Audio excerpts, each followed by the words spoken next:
Good evening.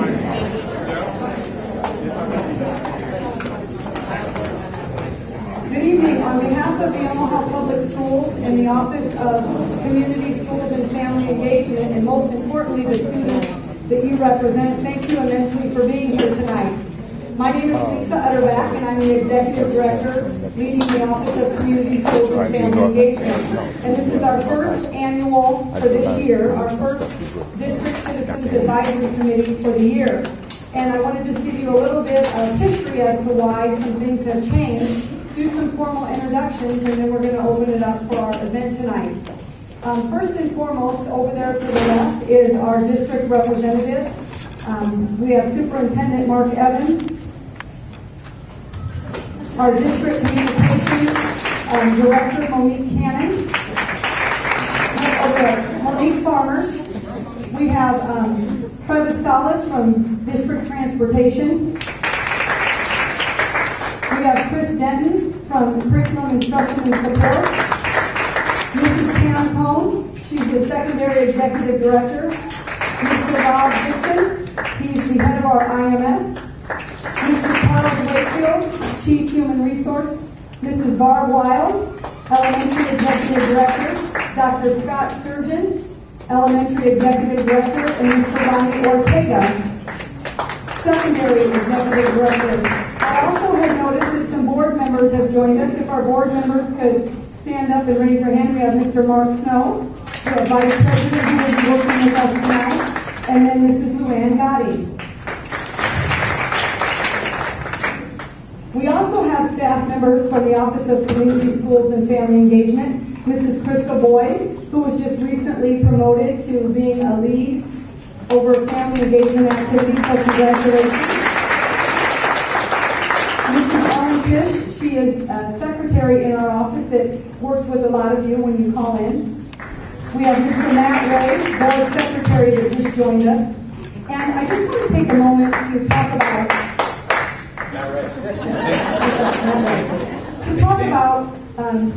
last year, the District Citizens Advisory Committee has been taking place for years, and there are many of you in this room that have been an integral part of that process for 15 or plus years. And last year, we had the opportunity through our district communications to really survey parents and guardians and say, what can we do differently and what's worked really well?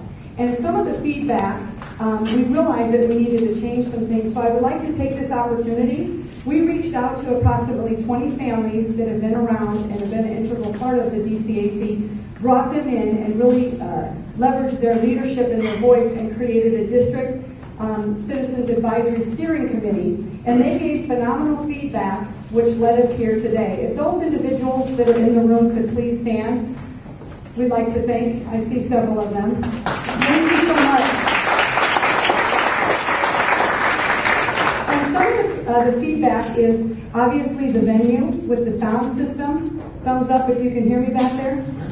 Excellent. And then we also wanted to showcase some different schools throughout this year and next year. And so we wanted to give you a voice as well as communication. Many of you gave feedback as to wanting the agendas. We sent the agenda out electronically via your emails that we had on file. We did the robocall to make you aware again that we had this meeting tonight. At your table, you all have a little piece of paper that gives you the reminder meetings that you can put on your refrigerator with regards to the upcoming meetings. Also at your tables, you have exit tickets in the middle of your table. That will give you an opportunity if you have questions regarding feedback that you'd like to share, put your name and your contact information, and we will make sure to get that information to the right departments. And speaking of departments, in your packet, you have a list of central office administrators and their administrative assistants that if you have questions, feel free to call those individuals, their administrative assistants, and they will get you to the right people. I wanted to take this opportunity also to talk to you about what our office does. We have a new structure in place where we added more executive directors to supervise schools, and so I was able to move up and lead the office. And our goal, the mission of our office is right there on your agenda. Our mission is to provide voice, advocacy, and resources to increase student outcomes. And when we talk about student outcomes, we're not just talking about academic achievement, we're talking about providing wraparound services. Our superintendent will talk to you here in a few minutes, but we were able to put social workers in schools. Many of our schools have Adopt a School partners where they're providing gloves, coats, hats, and counseling services. I've been out at countless schools these last few weeks, and there's a mobile dental van that drives around. I just tweeted last week providing extensive dental care to our young people, and it was interesting. I was at Minnelusa, and there was a mother that came to join her second grader to get some dental treatment, and when he opened his mouth, you could literally take a pin. There were 3 cavities so deep in his mouth. And to think that those individuals are able to get dental treatment in our schools because of the services to increase student outcomes. If you think about a student that has severe pain because of dental aches, what it happens to them when they're in the classroom trying to focus with the pain. So when we talk about increasing outcomes, it's not just the academics, because when you put all those other strategies in place and wraparound supports, your outcomes increase, student achievement increases. And so our office is the opportunity for families and community members to work with us to provide Adopt a School partners to schools, to also handle if there's any issues with regards to parent concerns. Our number one resource is always asking you, have you started with the school? And an example of that today was I had an individual call me who was at a level 10 wanting to find out why things weren't happening in the classroom. And my first response was, after I collected some information, is, have you talked to the teacher? Well, no. Have you had an opportunity to go back and do you feel comfortable talking to the teacher? Well, yes. Well, that would be a good starting point. And if not, immediately start working with your principal. And I heard you say, duh. But you know, some people just need that redirection. And it's always best because your relationship starts with the school.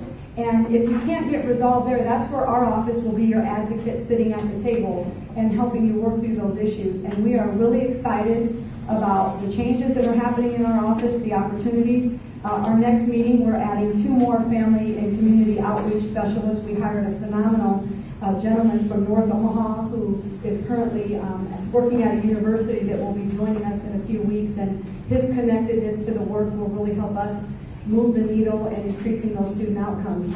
And so another part of the feedback that we received was communication and ending our meetings on time. And so we will end our meeting on time at 8 o'clock, and that is why you have those exit tickets. If you have questions or feedback, we will have a basket to drop them in, and then we will make sure within the next couple days, and you'll hear from our steering committee members how we're going to update our Facebook page and continue to provide any resources that were shared at our meetings. And speaking of resources, we have 2 steering committee members. When we brought our steering committee together to get their feedback about agendas, direction, wanting central office staff present, wanting the communication to come out to remind about meetings, during that steering committee meeting, we elected, I should say, the community elected 2 outstanding parent volunteers that are really going to be the drivers of these meetings. So 2 housekeeping, we have cookies and popcorn over here and water, and the lavatories are straight out the door to your right and on your immediate left. And so without further ado, I would like to introduce to you Mrs. Monique Cannon and Ms. Josie Loza, who are your steering committee members. Welcome. And this is a huge work on their part because they're meeting with us and planning these meetings. And so without further ado, thank you so much. Thank you, Ms. Sutherland. Again, my name is Monique Cannon, and I will be assisted today by Ms. Josie Loza. And we just wanted to start this meeting off, number one, letting you know kind of what we talked about and how we're going to help to increase efficiency with this group, also to help with building relationships across the district. So as we are all OPS proud, that's where we have the table tents, but we also need to know each other a little bit. So before we get started, I just want you to take about 2 minutes at your table, so you are going to speed talk tonight. And I want you to just share your name and then one thing that we would not learn about you from social media or your resume. So it is one thing we would not learn about you if you looked at social media or your resume. So go ahead and talk.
For the purposes of tonight, we are going to do our best to give you some information to increase efficiency, establish identity, making sure that this meeting is meaningful for you, building relationships, and increasing two-way communication.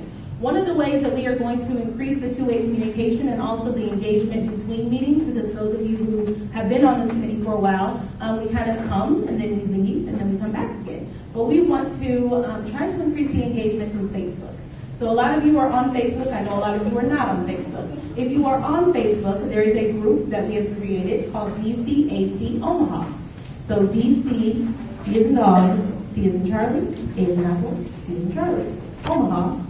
And if you add that, we will go ahead and accept your ad, approve you for the group. And then the things that we're going to be doing out there is we will post these presentations that are here, so you'll be able to download those. We are also going to end up creating a landing page that is connected to the OPS site. So we're working with Tony Farmers Group and some others in technology to get that done.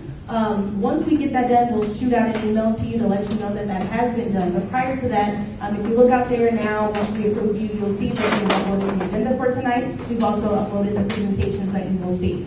So again, to increase that, we want you to shout out anything that you want us to know, whether it's information on policies that you've seen, if it's something at your school that's a kudos that you want to give, put that information out there so we can continue this conversation beyond this actual space that we're in, okay?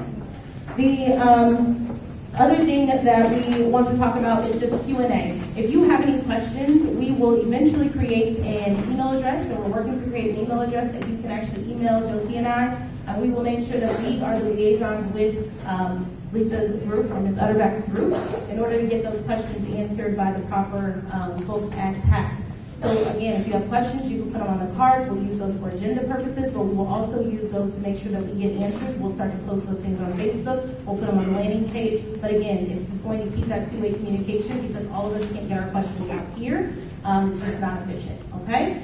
So with that being said, I am going to go ahead and turn it over to Mr. Mark Evans, who is going to give us some district highlights tonight.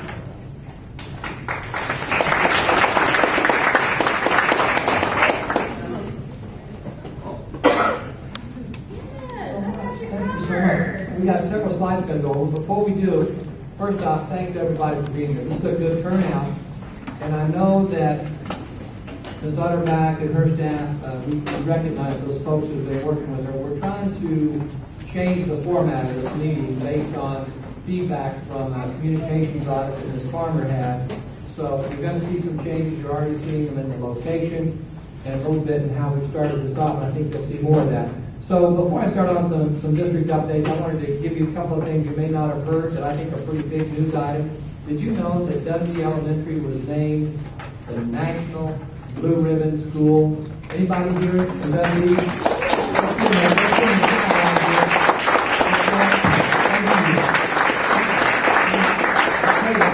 There were 4 National Blue Ribbons in the state of Nebraska. There's only 340 schools across the entire nation.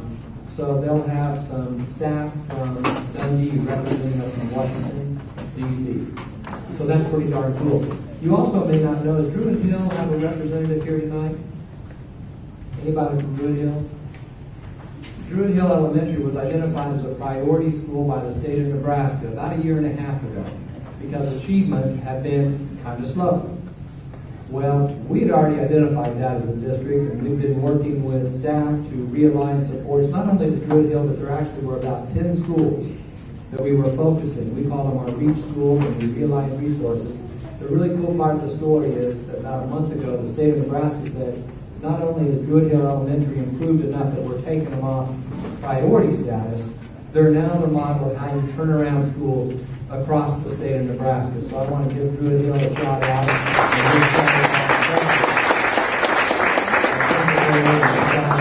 The parents and community, it's just incredible. Ms. Sharice Williams, the principal there. And also, while I'm kind of shouting out some things you may have read in the paper, the Purpose-Built Communities is a part of our city. It's also a part of 40 other cities across the United States of America. In our city, it's called the Highlander Project off the 30th. Are you familiar with that? How many of you have heard about Purpose-Built Highlander? So about half of you have. our school that's in connection with all of these multi-income dwellings that are being built off 30th Street, as well as connecting with Charles Drew, as well as creating a community center, is Kennedy Elementary. Kennedy Elementary has already seen tremendous growth in this partnership too, and that's something I know we've got our board members here, I know Ms. Gotti is here, Vice President Snow. Do we have any other board members here? I think just the two. They voted for us to be a part of that partnership that now is making a huge difference in the lives of our young people, as well as really the whole city. So I want to thank them personally for the changes that they supported there. I also, and I know they're going to speak later, but I can't go by a meeting where I see Mr. Travis Stiles over here to my left and Mr. David Prince back behind, the very back. I know they're going to speak later, but you know what? At this time last year, I was asking for bus drivers everywhere because we were a mess. Do you remember that? I didn't know what my name was for 3 weeks because I heard everything but Mark Evans. I'm going to tell you, I heard everything but Mark Evans. So you know what? I don't blame those parents because we weren't getting kids picked up. We had a mess, but I tell you what we promised. As a team, we promised the board we're going to fix it. And with the help of Mr. Prince and with the help of Mr. Salas and many others in this room, including our technology director that lined up a phone system, we ended up really having a pretty darn good start of the year, which made my life much, much better than last year at this time. So I actually learned my name again this year. The other thing that went well this year, and there's lots of folks that are going to talk about this a little bit later, but I just got to mention to them while we're talking about transportation, the student assignment plan, and I know Mr. Matt Ray, he's here towards the back of the room too. He was a critical player. Ms. Lane Godding was a board member, and a former board member, Katie Underwood, as well. Critical players, our student assignment plan, which was a pretty significant shift, and it saved $7 million to create more efficiency by lining up our schools, so I want to thank them for that as well. So lots of different things that have happened, and you're going to hear more about some of the other changes that were pretty big, like the standards-based grading and the grading scale. You're going to hear more about that. I think Kristen's going to talk about that, so I won't go into that. But I also wanted to mention one other thing before I go over these slides, and that is the bond issue. First, thank you again. In 2014, we asked you to support a $421 million bond issue, the largest ever in the history of the state of Nebraska. With your help, the vote was 2-1 in favor. And I'm proud to say that we're 75% done with the project, and we're on time, and we're on budget. And that's something that's huge. And I tell you, there's a lot of folks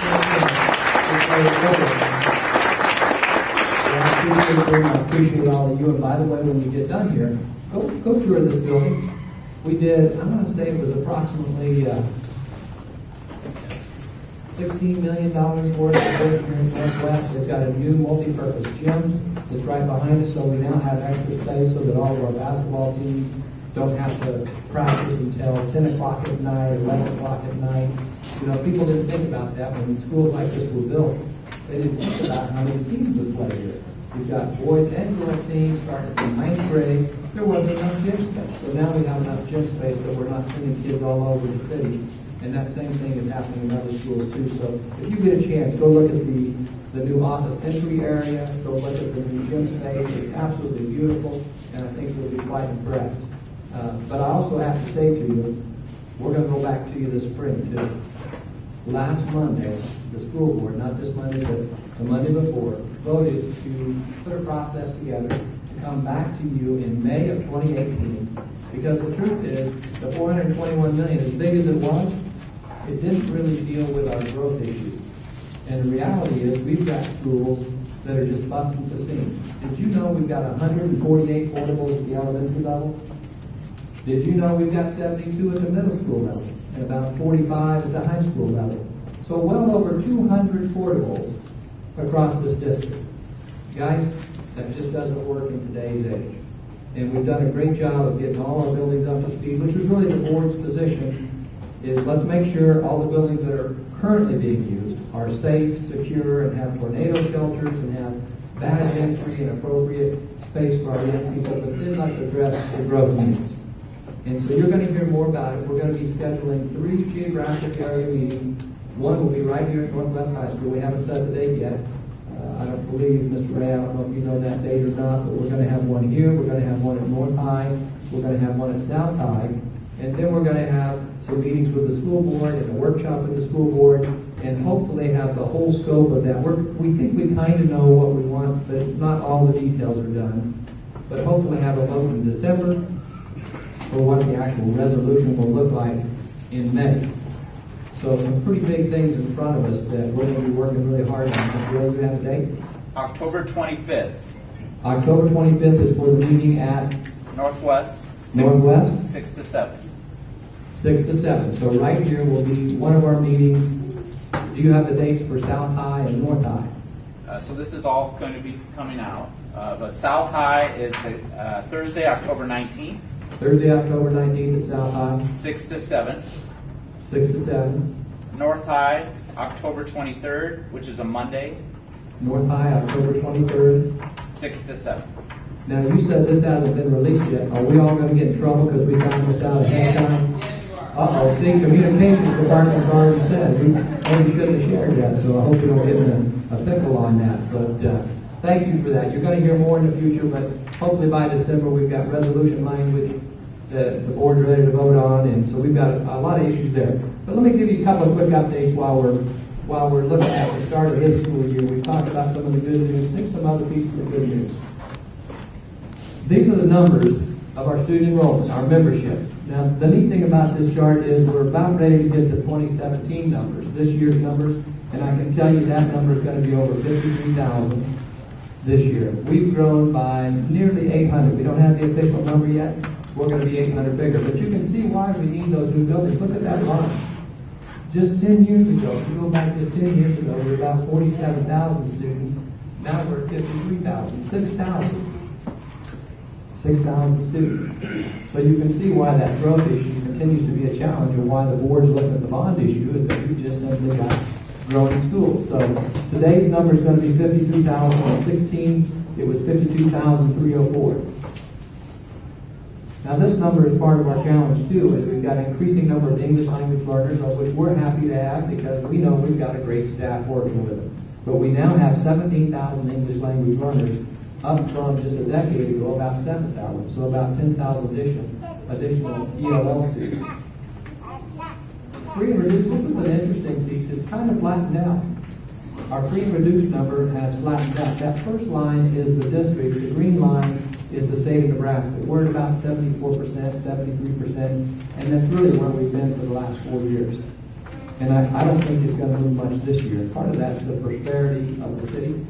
The prosperity of the city is pretty good. So I don't think that will go up. In fact, I wouldn't be surprised when we get those numbers. It may even go down a bit. So how are we doing in student achievement? One of the most important things we do. We don't think test scores are everything. We think it's part of the story. We think there's other pieces that are part of the success story. I mentioned to you some of our schools that have been recognized nationally, been recognized recently. So we know there's more to it than just test scores. There's other pieces that we'd like to see, from graduation rates, behavioral data, attendance rates, suspension rates. We look at all that data and look at what difference it's making. And here's the real good news. We're now up to 74% proficient in reading, grades 7 and 8, middle school up to 68, but you can see that stair-step line continues to go up. Now, next year it's going to be different, or this next time the state reports, which will come out in, I believe the state's going to release them probably within the next 3 weeks, is what we think on these NESA scores. It's going to be a new baseline because they changed the test. They combined the reading and writing called ELA now. So this is the last year of this test, but you can see the growth we've had at elementary, middle, and high in reading. You can also see the growth in mathematics. Again, what you're always looking for is it generally speaking going up. And this is district-wide. District-wide. By the way, I recognize it's not a real big screen. If you want copies of this, just contact Lisa. She'll have it all available for you too, so if you'd like to see it a little more up close and personal. So math, same thing. You see the stair step. Still not where we want it to be, but going the right direction. Science kind of the same. There's a little glitch there at the middle school this last year. Writing kind of bumps around. It goes up in general. And this is just a different way of looking at those NESA scores in reading, math, science, writing. And now I want to focus in on something we've spent a lot of time and energy on the last 2 years. One of the things that our strategic plan said that all schools would have opportunities to succeed. All schools would be safe, and it would be an equitable place to learn. And so we focused on schools, and these are the staff that were responsible. We really put some teams together to say which schools have not met some of our achievement results that the state says we should be meeting. And so we identified those schools, and we put teams together, and we aligned existing staff to support each of these schools. I mentioned one of them to you already, Druid Hill, that the state said not only has it not achieved where we want it to be, we're going to make it a priority school. And so we had already started working on Druid Hill prior to that. So we had some secondary schools as well that we started to focus on. And these are some of the additional staff and additional supports that we added to these schools. And depending on which school, it may have been added differently. But we did this with existing resources or with some grants. We had some grants that we wrote for separate dollars for social workers, grants that we wrote for Minnesota Humanities that we didn't have to pay for, and then some of it came from federal dollars. We did one of the schools was a school improvement grant school where we got federal dollars for Wakanda Elementary that provided some of these resources. But here's the big ticket. So if you started working on these a couple of years ago, you started realigning these resources. You started creating leadership teams to work directly with the teachers, directly with the staff, directly with the students. Did it make a difference? Did it make a difference? And so this is the slide that shows that. Our district reading proficiency grew by 2.2% last year. The REACH schools, those schools that had the highest need, that we reapplied and realigned all these supports, including weekly meetings, of which I participated in some, monthly leadership team meetings, lots of extra supports, 6.42% growth. 3 times the growth of our other schools. Math, 5% growth versus 1% for the district. Science, 1.7 for the district, 4.3 for the REACH schools, 10.7% growth in our schools that needed the growth the most. And the schools that the state of Nebraska said, you're not moving the needle. We are now moving the needle in those schools. But it took time, energy, resources, which is why I wanted you to see that we don't believe any school or any student is enabled to learn. We believe every student can learn. But we also believe it takes more resources sometimes. Sometimes it takes more training. Sometimes it might take a social worker. Sometimes it might take an extra literacy facilitator working with that young person. But we found that it can make a difference, and that all of our young people can learn and can grow in some of our most challenging settings. So one of the things that happens when you focus on your highest need schools is you also reduce the achievement gap. And so this chart shows the reduction in the achievement gap. The first set of charts is Hispanic Latino. What is my right would be your left. That's Hispanic Latino. If you can't see it back there in the back, you can see how it's stair-stepping down, and you can see how it dropped down this last year. Almost 10%, almost a double-digit drop. 7% for our Black African American students. 90% American Indian. And by the way, just to put demographics, so you understand our demographics in the district, we have 34% Hispanic Latino students, 29-30% Caucasian white students, about 24% African American Black students. That's kind of the breakdown. So those are the big 3 groups. The other groups are pretty small, because you might notice Pacific Islander kind of jumps around, so it's only 0.07%. It's just very, very small, so it can be impacted by one student pretty big time. So that's why that looks big on the ones to the end. The first 3 categories, Hispanic, Black, or the first 2, Hispanic, Black, and White, are the ones that we really look at. So that's what we saw in the meeting, and again, you'll see some of the same drop in growth, not quite as significant in math, but still going the right direction. Again, those first 2 categories, Hispanic, Latino, African American, Black, are the 2 that we look at most. So that's just a very, very quick update of some district data and some of the things that we've been working on and making progress on. And again, it's never one person, it's never one thing, and it's never easy. And there's always things that can be better, and a lot of folks share that with us. We're lucky like that. We got a lot of helpers, they're always willing to help us. So we have that, but I will tell you, I couldn't be more proud of our teachers, our parents, our students, our community, our administrative staff, and some of these results just wouldn't happen unless they were reaching out and creating partnerships. Druid Hill doesn't become Druid Hill without a community partnership relationship. Kennedy doesn't become the elementary it's becoming without a community partnership. Many other schools that we're now celebrating all the bond successes, you see the parents come out to see the new school and feel pride in where their sons and daughters go to school. How many of you have a school that's had significant renovation with a bond issue? I'm just curious to see a hand here. Okay, fantastic. I know the work's beautiful because I've been to every single one of them and it's just fantastic. So we're not done with that work, but we're 75% done. So with that, unless you have any questions for me, I'm going to turn it back over to our parent leaders. And thank you for being here tonight.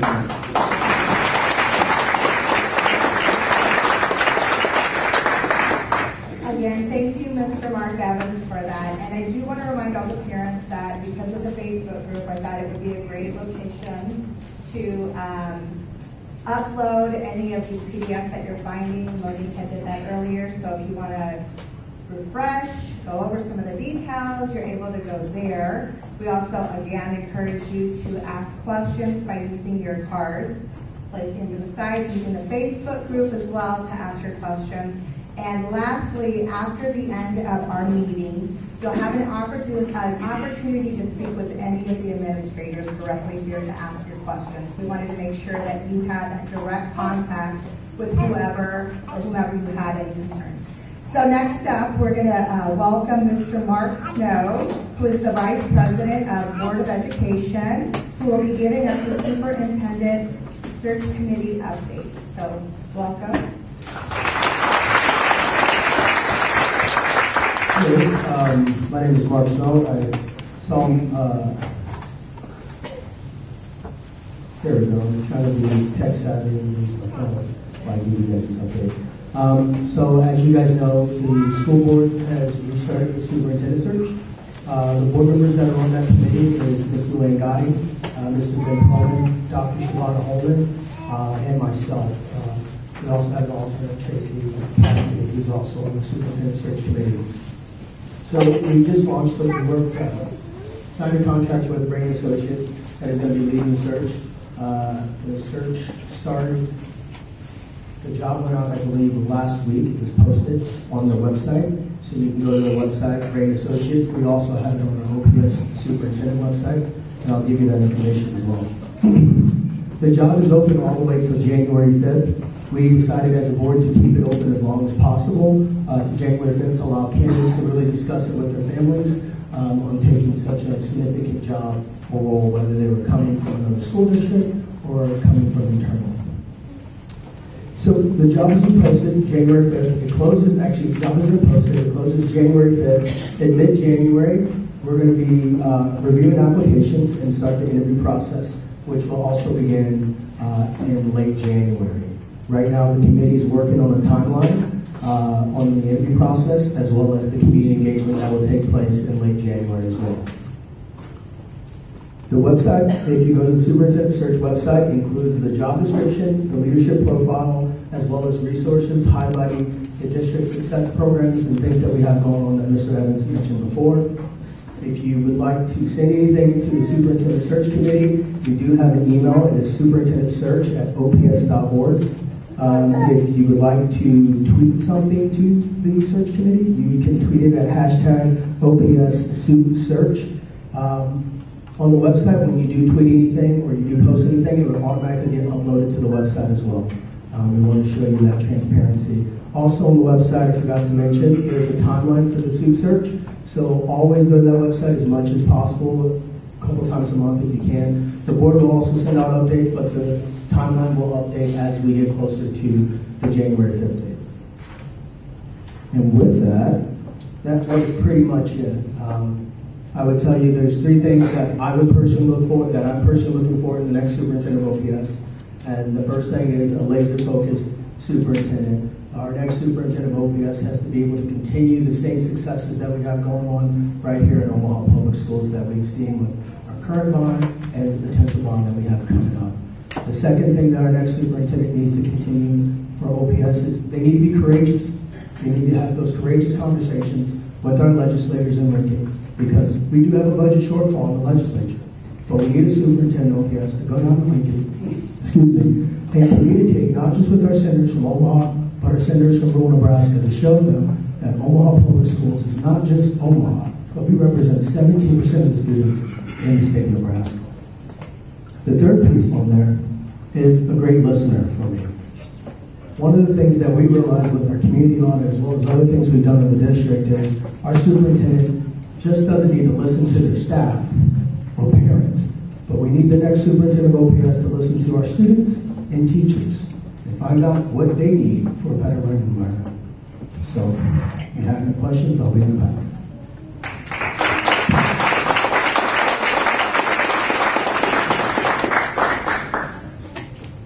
All right, thank you, Mr. Snow. Next up, we're going to have a transportation update, and just so you know, FYI, I am starting to take the notes. So I just added on the Facebook group, for instance, where to find that page. So you can go out there, you can click on that right now already. But we're going to try to keep that process going and make this as up to date as possible. So you can always go out there and get more information. Next up, Trevor Salas is going to update us on transportation.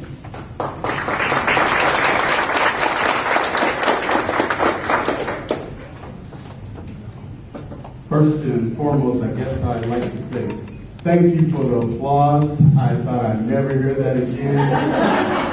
It was good to embrace that.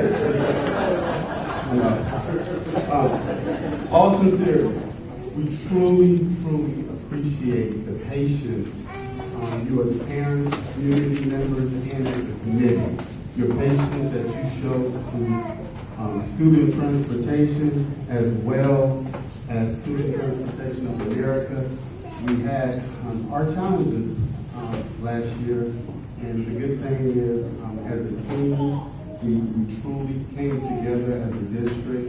There were several partners that truly came together, with human resources to district technology, the IMS department. We had the executive directors, certainly Mr. Ray, Mrs. Godin with the Student Assignment Plan Committee. That really set the tone for student transportation, because that allowed a reduction of the buses. We had to have some type of reduction to even be able to get our arms around servicing the students. When you're transporting approximately 20,000 students a day, that becomes a challenge. And we had one time, we were sitting somewhere over 700 buses with special ed and regular ed buses. So Student Assignment Plan truly set the stage, and then the great work from the team within the district, and also the great work Mr. David Prince, the Vice President of Operations with Student Transportation of America. As a partner, we come to work a lot closer this year. We also brought on a new partner this year to the district, which is North End Teleservices, which is a new partner that helps with the additional call centers.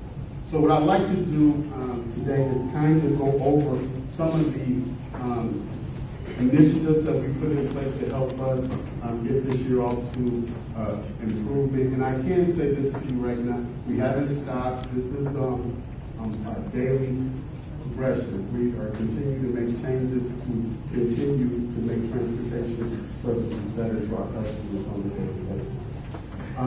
The 5 areas that I just want to quickly focus on is communication, the workforce, training, the routing guidelines we use this year, and then how we're sitting right now in terms of on-time arrivals.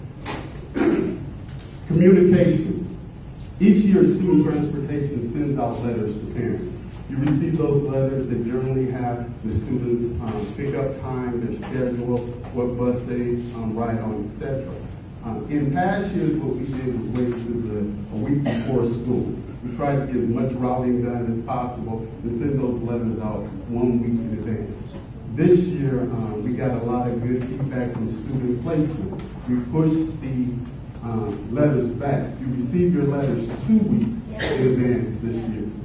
In doing so, that allowed, I like it. In doing so, that allowed the parents the opportunity to review it, see if there was any inaccuracies. If so, contact us so that we could make the change and hopefully got it back to you before school started. If not, you didn't have to wait a week or two before school started. So that was a big change. In addition to that, this year, we added a disclaimer to the letter that said, if you did not need student transportation, please contact our office. And in doing so, we did have a lot of parents give us feedback. Hundreds of parents contacted us to say, our child no longer needs transportation services. In doing so, that allowed the routing team to be able to take those students off in advance and again, route more efficiently.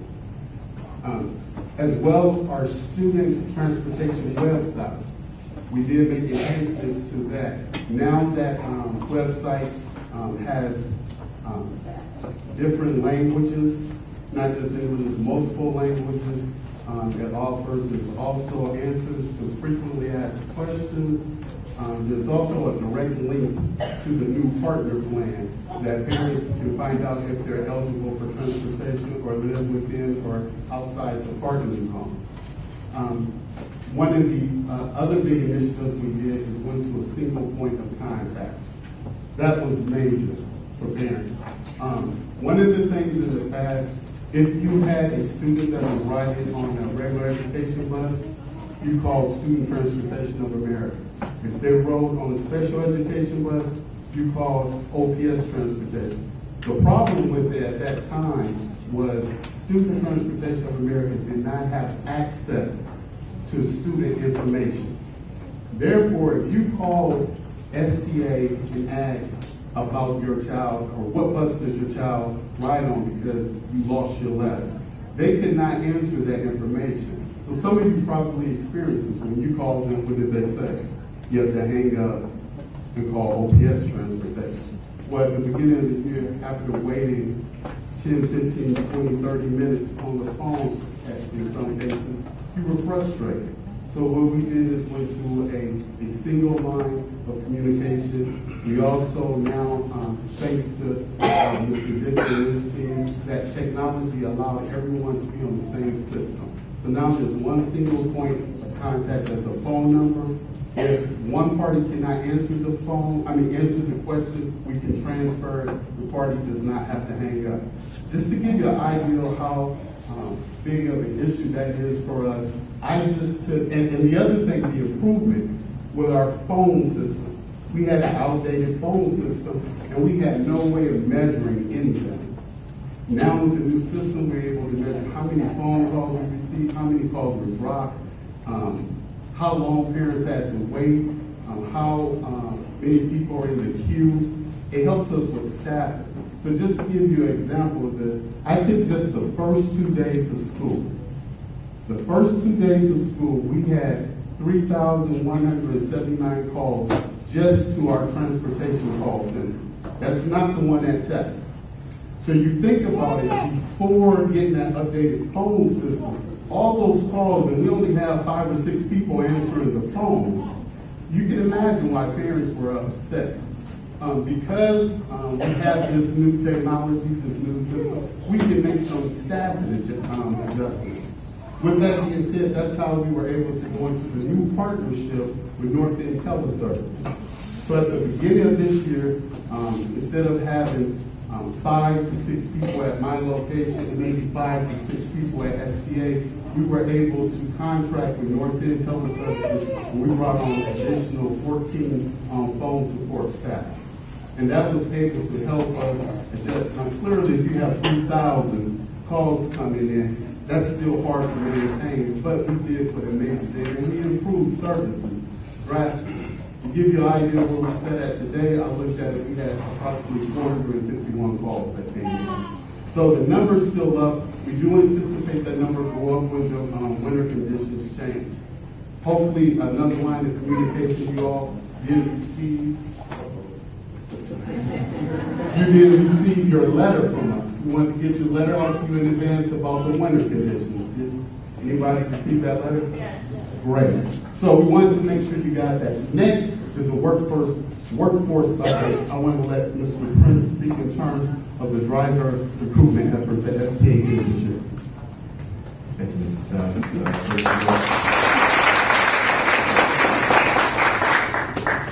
There was a board meeting shortly after the start of school. There were less people at the board meeting than are here tonight, and this is a great thing to see. So let me talk about where we are. Right now we have a total route count of 330. Some of the things that we did during the summer, we realized that we had some learning to do. We reached out to all of our employees over the summer, scheduled quite a few events for our employees to stay in touch with them. A lot of times with our employees, they're part-time employees, so only work during the school year. During the summer, a lot take off. During the summer, don't work at all. So what we were able to do is stay in touch with them, have cookouts, reach out to them, and also do a lot more recruiting. With the recruiting, hopefully you've seen sort of a difference in the quality of the driver that you have now. There were some drivers who we couldn't count on a regular basis. By reducing the routes and focusing more on the quality of driver, we were able to get drivers that really want to drive. Some people do it just because of the money, and some people do it because they love children. And what we were trying to do is attract the people that love to deal with children. And I think we have our number to a point of where it's manageable. You're always going to have some that don't fall in line with what you expect from your expectations. But by and large, the majority of our employees work with us because they want to work with us, not because it's just a job. And if you ever experience having to deal with 30 or 40 kids, with your back to the kids and you hear the yelling and the screaming, and it takes a different kind of individual to be able to deal with that. And I just want to give, as Mr. Evans may say, a shout out to the drivers, because none of this could happen without them. None of it. So we will continue our recruiting efforts, and we'll continue to weed out some of those other drivers that this is really not the right profession for them. So in a sense, we have to keep at least 2 or 3% to keep my staff honest, because if everybody does exactly what they're supposed to do, they would need us. So we continue to work, we continue to recruit, we continue to bring more drivers in, and as we, through attrition, we bring more drivers in. We try to match personalities up with the students they have to deal with. Some drivers are better with high school students, some are better with middle school students, and some feel better with elementary. So it's always trying to match up the personality with the route that they're assigned to. And we found that to work out pretty well based on the children they have to deal with. So I'll turn it back over to Mr. Seth. And again, I'll just go through these for respect of everyone's time. Our phone customer service training, we are working closely with human resources, staff development. We have a series in place that our phone people will go through that helps them with providing good customer service when parents are calling in, inquiring in regards to their child's transportation, as well as the drivers. We do have a contract with a professional group that will come in and do quarterly training with the drivers, as well as OPS's special education department has set up to do trainings for the drivers in terms of de-escalation and dealing with various behaviors that a student may have on the bus, as well as dealing with disabilities and understanding them and recognizing them so that they can assist the students to school. We understand that we are the ambassadors. The drivers set the stage for those students for the day. So if they have a positive experience on our buses, they generally that sets the tone for the day. If they have a negative experience, then we're turning over students on a bad note, if you will, to our colleagues in the building. So this training will assist the drivers with that. Just real quick in terms of our routing guidelines. This year, to be more efficient in our routing, you'll see that there are more students on the buses than ever in the past. We had a lot of buses in the past that you had complaints that there were 1 or 2 students on the bus. We did take that feedback from committees such as yours, and we looked into it, working with the student assignment plan committee to see how we could put some initiatives in place to get the buses more efficient and forward. And so some of the things that we looked at was doing consolidation at schools that were in close proximity. So, for example, Bryan Middle, Bryan High, they're close. That is an area where we can do a consolidation. We have not had to do that yet, but that's an option we can use, as well as a Vincent and a Monroe. We increased the ride time for students. It was an hour, it was increased to an hour and 20 minutes. That's because we have a lot of students in outlying.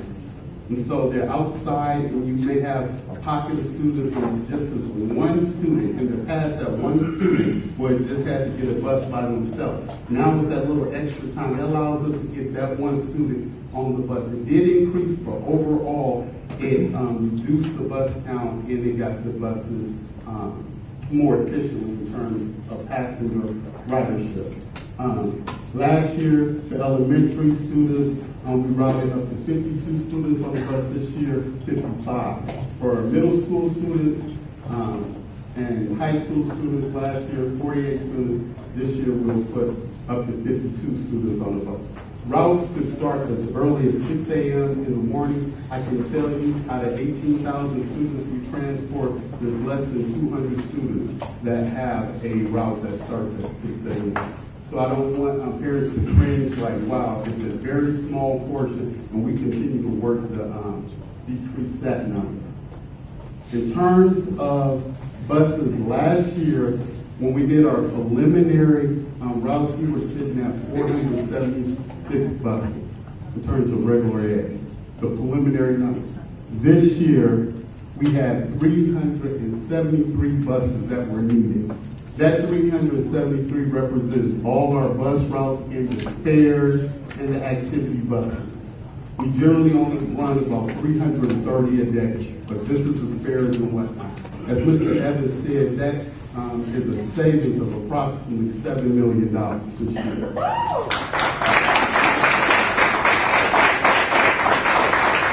I want to know for the record, Mr. Evans, that's 2 applauses. I got one. So we did decrease the number of buses of 130 buses. And then student ridership went from 19,075 to 18,195. The last thing I want to talk about is on-time arrival. In terms of STA, 99%. You can't ask for more than that. That is with the national average. We're on benchmark and on task with that. So they do deserve a finding OPS is at 95%. One of the things I like to say in closing, our numbers generally will never be as high as the regular education bus services. Reason being, for special education students, if we have any special education parents out here, please know we allow the parents 3 minutes to bring their child out. And that's because different disabilities or conditions may dictate that they need a little more time. And so with that being said, if you have 6 kids that ride on a special education bus and all 6 of them need their 3 minutes on one specific day, that's 18 minutes. And that's 18 minutes that bus could be running late to the school. And it happens, parents. It's a reality piece that we work with, the schools work with, the parents work with, and they understand it. So if those are asking, man, is your goal ever to be at 100 or to be as good as regular? It's a challenge. I'll never say no, but I do want you to be aware. With that being said, no questions. But thank you, and have a great day.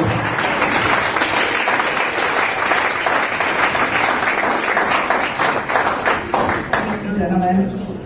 Yeah, we're trying to be respectful of everyone's time, so once again, we're deferring all questions onto the Facebook group and then on your cards, as well as you have that time afterwards. So next up, we have Mrs. Christine Denton, Curriculum and Instruction Support Elementary Supervisor, who will be giving us an OPS grading update. So let's welcome Mrs. Christine Denton.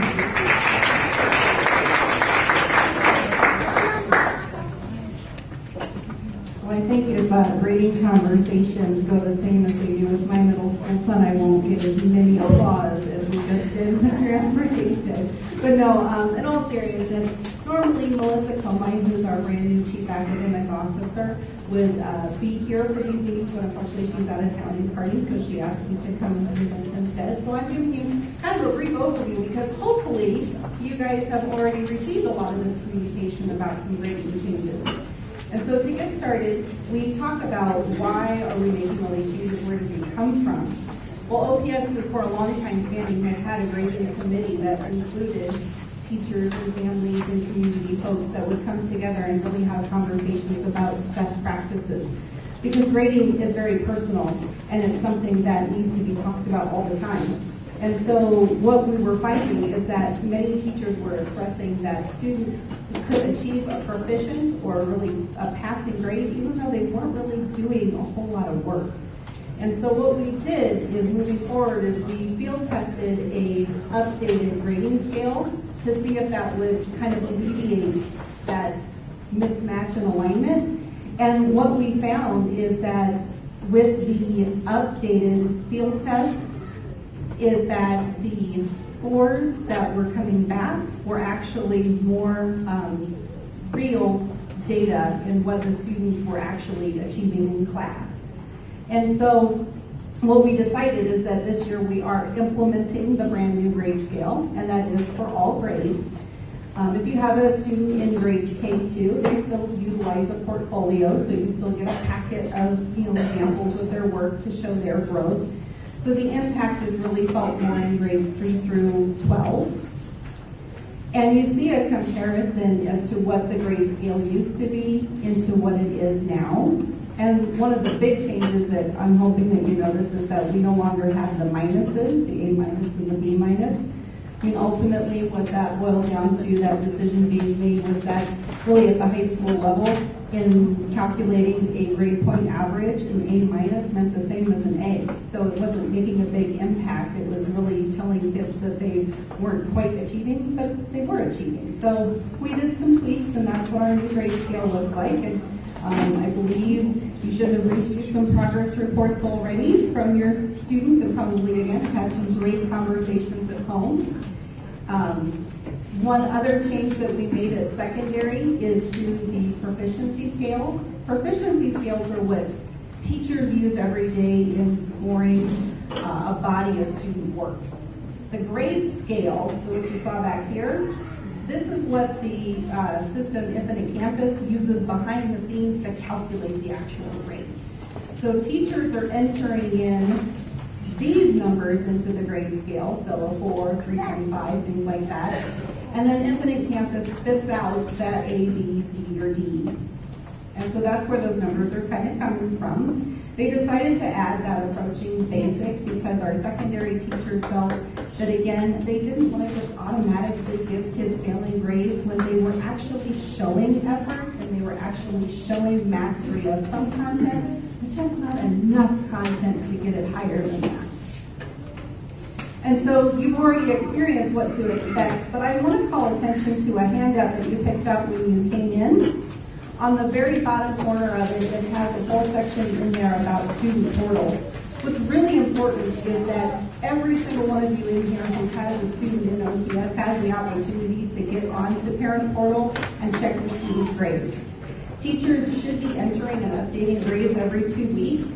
So the more diligent you are in checking up on that information, the more informed of a parent you can be in following up with your student if they're missing assignments, or if the teacher has any special announcements and things like that for the class too. If you need help in signing up for things like that, you want to make sure that you talk to your school secretary, because they can take care of you real easily and get you hooked up into the parent portal so that you can see all your students' grades and progress. Some of the things that you saw, we sent an email, we sent a flyer home, we have brochures that are always available at the school if you want further information on grading. But the number one message that we want everybody to take away from this is that because grading is so personal, you should always have conversations with your child's teacher. Always start the conversation there, because the best form of feedback is descriptive feedback, and seeing the examples of the student work and seeing exactly what the student is doing in class. That's more impactful than just saying a letter grade.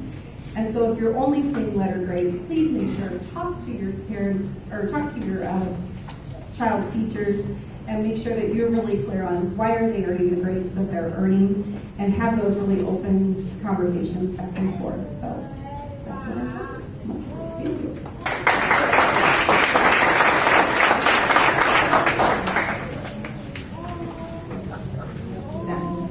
I am really excited to be here as a committee for all of you, and we want to thank you all for attending our first meeting. As you can tell, we have several changes for those of you who have been on with this group, especially in the way we're communicating. As Monique had mentioned earlier, we're deferring public questions to our Facebook group. We're requesting or asking that you take a moment if you can to answer for card. Another thing is the Facebook group, what we're really trying to encourage are for all of our parents to offer up their good news. Some of the table tents that you might see have by the numbers, just different factoids of different schools that are doing really well. And we feel that that Facebook group could be a great way where we can learn about what other schools are doing, ask questions, and just keep the conversation going. So at this point, I'll go ahead and pass the mic on to Ms. Lisa. Let's give our committee chairs a round of applause. A couple things that I want to share also is we wanted to conclude and then give you an opportunity if you wanted to have dialogue with some of our district leadership to do that. But I also want you to know that there will be issues that happen in schools. There will be concerns that you have. And our office is really committed, the Office of Community Schools and Family Engagement, and working with you. And I always say, when in doubt, work with your school. But if you need some support, please feel free to reach out to our office at any time. If we do not have the answers, we will work with you and do mediations at the school to support. And we're really in a huge transformation and going back and looking at our community partners, determining the value add that we can bring to the table to help our students. Because at the end of the day, it really is about our mission. Every student, every day, prepared for success. And success may look different from student to student, but we owe it to our kids throughout the city of Omaha to be their advocate, their voice, and to ensure that they have the resources and supports to have those increased student outcomes from the time they walk into our doors to the time that they leave. And our motto is, we don't choose who walks through our doors, but we choose how we respond. And so we'd like to thank you immensely for being here tonight. If you have any questions, please write them on your comment cards. We have a bowl on the way out, and we have our district leadership team here to answer any questions. Thank you.